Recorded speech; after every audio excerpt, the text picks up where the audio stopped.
Happy Friday, y'all. Today's the last day before we get into our live canning sessions over the next couple of weeks or a few weeks of the Presto Precise 12-quart electric canner. And I felt like I wanted to hold this for today. This is what I did when I first received my canner. Now, let me say there was actually a question about the regulator. I put it to the vent. Guys, as I said, I'm going by what the tutorial says. I personally do not put my regulator on when I'm water bath canning. But there is a hint, and I want to be clear about this. If your canner is sitting, and you have this one, underneath the cabinet, they say you can turn it to the vent. You don't snap it on, you just leave it on there loose, and that keeps that steam from going directly underneath your cabinet. Now, I've used it in the house and out here, and I have mine out to where the steam's not hitting the cabinet. Also, it's a safety. If you have children run around that see steam coming up, they may run their hand across it, therefore, and get burned. But I wanted to make that clear that even though there's helpful hints in this book that I did print out, which is a 26-page PDF when I first got the canner, it's not required to put the regulator on. So, but when I first got my canner, it comes with, let me show you, this cheat sheet. Now, this is for pressure canning, and it also comes with a water bath canning cheat sheet. Now, I did put mine in a sealed, what do you call these? Yeah, I sealed it, guys. I'm tired. It's Friday. It's been a week. But anyhow, that way my little sticky fingers, oily fingers, doesn't mess it up. Even though it's a coated sheet that they give you, I didn't want to mess it up. So I did put mine in a sealer thing. It's a Lippy video. What can I say? So this really applies to you guys that is considering getting one or has purchased one, and say you've not opened the box, or you open the box and you have your sheet here. This is a good idea to keep it clean. But this is also something you can reference to every time you use your canner, whether that be pressure canning or water bath canning, okay? And what I do is I keep it in this binder. This is just a 1-inch binder that I have. Now, inside my binder, in the little pocket, it also comes with a book. Now, this book, oh, I dropped a piece of paper. It tells you all about your canner. It even has little recipes in it. But this is a great read. And I say read this entirety of this book. It's really going to educate you. Not just for this canner, but if you have a stovetop and let's say you want to do dual, it also kind of gives you the references that can apply to your stovetop, okay? Can apply. So this is a really good read. I keep it in the pocket, but I went further than that. You can also go to the Presto website and print out its 26-page PDF of this canner, okay? And that's what I did. And I read this constantly because I want to make sure that I'm understanding it to the best of my ability, and it refreshes my mind from season to season. But it's a lot of good information, a lot of hints that, let's say, this book doesn't give, or this doesn't give, which to me, this is invaluable. This right here that comes with it, that's very important.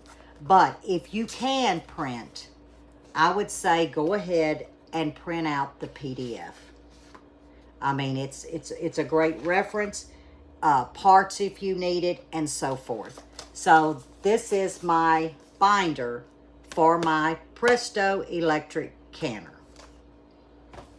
Guys, I can't shout enough how this canner has changed my life, literally, because I can with independence again. I don't have to worry about these hands because this is easy for me. and any new canner that's never canned, and you're about to venture into a canner, here you go. But now you're not going to do a double stack volume, which I have those stovetops, and who's to say I will use them again with Buddy's help. It's a lot of maintenance, somewhat, not in the All-American. Some of you may have the All-American. And then, holy cow, that's a heavy pot. Not to mention, some of y'all stoves have a microwave that sits above it. So you don't have a lot of room either on a stove to get that pot in, to get that pot out, get your jars out, because every house we've owned, Buddy has had to go in and modify the vent hood and raise it up. And you know how most of them have cabinets? He's had to go in and modify the cabinets just so I could can comfortable and get my jars out without bumping the vent hood or a microwave if there was a microwave in place. So when he did the outdoor kitchen here in the Sugar Shack, he made sure he put that vent extremely high. So therefore, if I am using my stovetop canner, I don't have a problem accessing my jars. So that's something else you have to consider. Check your stove, check what's over it, microwave or vent hood, measure it. Because what I don't want you to do is go and purchase a stovetop canner, and there's nothing wrong with them, absolutely not. And then it's difficult for you to be able to properly access the inside of the pot without moving it, because that's really something you don't want to do. And also there was a comment, I'd say a comment more than a question, I think it was yesterday's, I've not finished all the comments, that said, you know, I purchased a canner, I think it's an All-American, don't quote me, and it's not working with my stove, flat top. That is true. I wouldn't dare try to can on my flat top stove in the house because it's not going to hold correct pressure. Because these new stoves, whether it's flat top, whirly ring, now we're talking about electric, not gas, guys, you cannot regulate that pressure on these modern stoves because once it reaches a temperature, it goes down, it goes up. Well, what is that doing to your pressure canner? It's going up, it's going down. It's not holding, and in my case, 11 pounds pressure. It's not going to do it. So that is something that you need to consider. Now with this stove, even though this stove is 2.5 years old, because remember, Miss Carol, this was our housewarming. I picked this stove out deliberately. I could have picked any other stove, but I wanted this one because this particular model, I was able to go and purchase these whirlybirds that doesn't have the safety in the center. Now I still have those, don't get me wrong, but I wanted to replace the main burner and the other large burner with the whirlybirds that don't have that little safety to where it goes up and down, up and down. That's why I'm able to can on this stove using my stovetop pressure canner, because I can regulate it like your old-timey stoves, and I don't have to worry about this modern safety feature that they have. But I don't want to make it long, so really today's video, part 4, is showing you what comes with the canner, meaning that cheat sheet and the book, and if you can, print out that 26-page PDF. You will appreciate this. And then you have it all set here, so when you get ready to can or you have a question, it's all going to be inside this information in your binder. And you can get these binders probably at the Dollar Tree for $1.25. You see, mine's kind of old. I have like 6 or 7 of these.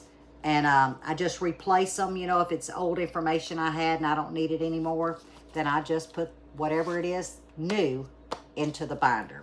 So that's pretty much that video. But we got to get into what is our first live canning.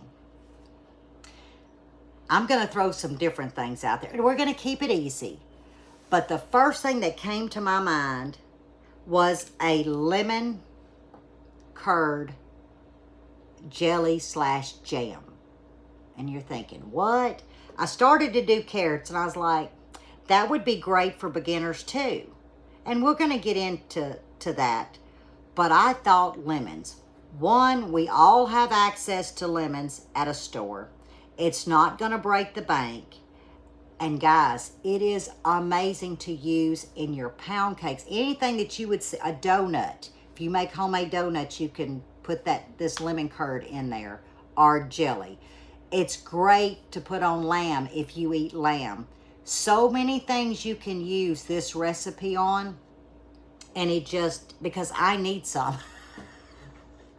So I'm making sure what we're going to can is things that I have to replenish. So it's going to be the lemon jelly / curd. And it's on the thicker side. So, and you can exchange lemon for limes. So this recipe I'm going to give you, and I'm also going to put it in the description. It's going to be the first thing that we can together. And it's very simple. But we're going to be able to exchange lemons for limes. So really that's going to be up to your palate. And it's going to be affordable. Now I am going to read the ingredients you're going to need, but I'm also going to put it in the description, and I'm also going to bring back a community post this weekend sometime as a reminder.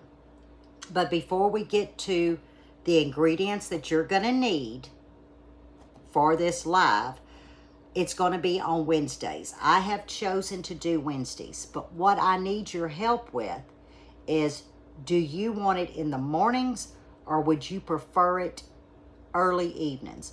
So in other words, I'm Central Time. So we could do 9 a.m., which would put Western Time to 7. So I think that'd be a little bit early.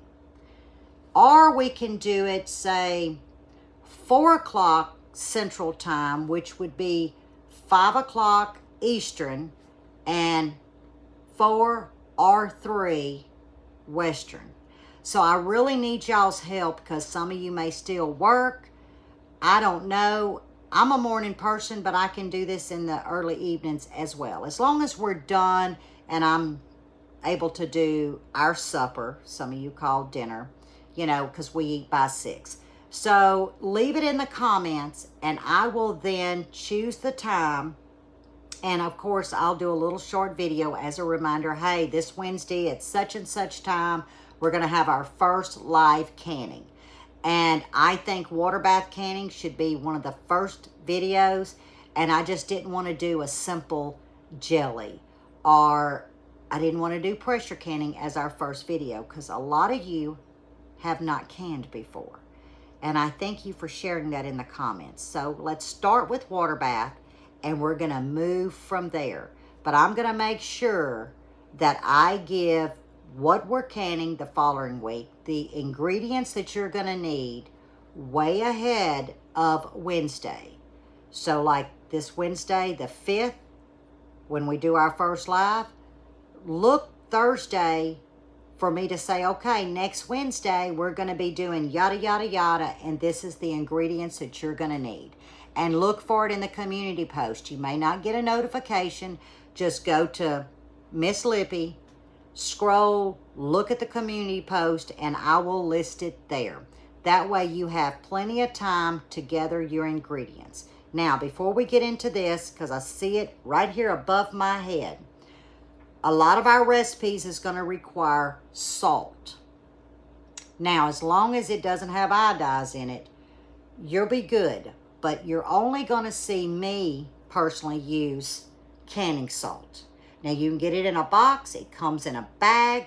So, on your grocery list, if you don't have it, it's very affordable. It'll last you a long time. See if you can purchase the canning salt. That way, you know that you are in the safe zone across the board. Now, I know some of you will say, well, I use this salt and I use that, and that is fine. But I'm speaking to new canners, or ones that says, hey, I used to do it, I haven't, in years, whatever. If you get you some canning salt, you never have to question, okay? You never have to question it. So I just wanted to kind of throw that out there to our new canners. Buy you a box. I think it comes now in a bag. y'all, I've got pounds of this stuff. And if it gets a little hard and you live in the South like I do, just chisel it. It works. So, let's get to the recipe. This is June 5th, but I'm leaving it up to you guys to give me a time, morning or early evening, that best works for you, and then I will choose and I will do a video and say this is the time we've picked. That way we're all able to join in. And you guys that don't can or don't want to can or don't, you don't have the desire to do that recipe, join in anyway. Because it's not just going to be about, okay, we're going to can. Let's do step 1, 2, and 3. Y'all, that ain't how Lippy rolls. We got stories to tell. They true, though. They usually about myself. And the fellowship in the lives is incredible. I can't say that others don't have amazing people, because they do. But I am personally going to say, I don't think there's any finer folks than what's on the Lippy train. I'm just saying. So join in, fellowship, just enjoy watching me and reading the chat of what we're all doing. So let's get into the recipe. You're going to need 6 lemons or 6 limes. Now the lemons is going to be a cup, 1 1/2 pounds of lemons. 1 1/2 pounds, which is about 6 large lemons. If you're doing limes and they're smaller, you'd probably almost need, 10 to 12 limes? But like I said, it's fine because we're looking at 1.5 pounds for the lemons. So 6 large lemons, 10 to 12 little limes. Okay, so it's going to be your choice. You're going to have water, 1.5 cups of water. Cheesecloth. You can get that. It comes in a square, but you roll it out. Cheesecloth. I would recommend cheesecloth. I also have the little tea strainers, but they're not big enough. So get you some cheesecloth, you canners, new canners. You're going to need some cheesecloths. And it's going to last you a long time. So, because you're just going to be cutting piece off. So you're going to need some cheesecloth. We're going to use 1 box of powdered pectin, the Sure Gel powdered pectin, or you can use sugar-free. But you need 1 box. And remember, you're going to need that 1 extra heaping teaspoon of pectin, because we always work on a lagniappe, meaning a little something extra. That's your guarantee that your jelly will set. So don't run out and just buy 1 box. If you can afford it, get you 2. Take that other box, put it in a little container, seal it, and then you have it for your future recipe. So you're going to need 1 box of Sure Gel powdered pectin plus a heaping teaspoon. 4 cups of sugar.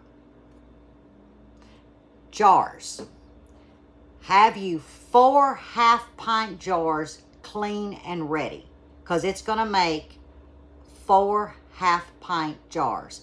I personally am going to wash 6 half-pint jars because it depends on the set. Sugar plays a big part in increasing or decreasing the volume, and that's across any jelly recipe or jam recipe. So even if the recipe says this will make 4 half-pint jars, give yourself a little lagniappe, wash you out 2 more jars. What's it going to hurt? You just got 2 extra jars. So we're going to run back through it after I get a drink of my coffee, because I'm kind of parched. Whew, that was better. Okay, we're going to run back through it, but it's going to be in the description. 6 large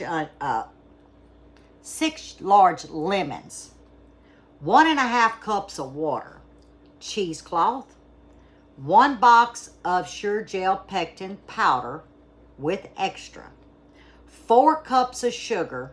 I recommend using pure cane sugar, but that's going to be your preference. And you need 4 half-pint jelly jars, but have 6 ready. And that's it. That is it. And this is coming from the ball book. that is sitting right over there. And I will have the ball book here. Like I said, every recipe that we do will be in one of my 9 ball books. I'm not just going to throw a rebel recipe to you guys. If it's not in the ball book or my stamped canning books, you'll never see Lippy make a recipe. That's just my disclaimer. I'm just not a rebel canner. That's just my comfort zone, you know, not knocking anybody. So moving forward for the next few weeks, we're going to do what's in a ball book, and it's going to be fun. We're not doing standard. We're doing some fun stuff because I've got some things in mind, and we will be pressure canning. So there you have it. I will put the recipe or the ingredients you're going to need in the description. All I need is, I need a roundabout time, guys, morning or early evening from you guys that want to participate in the canning session. I'm going to leave that up to y'all. I'll look at it, we'll vote on it, and I'll post it. So, as always, stay safe, stay well, and God bless. And go get you a binder. That way you have all your information. I can't wait to see you on the live.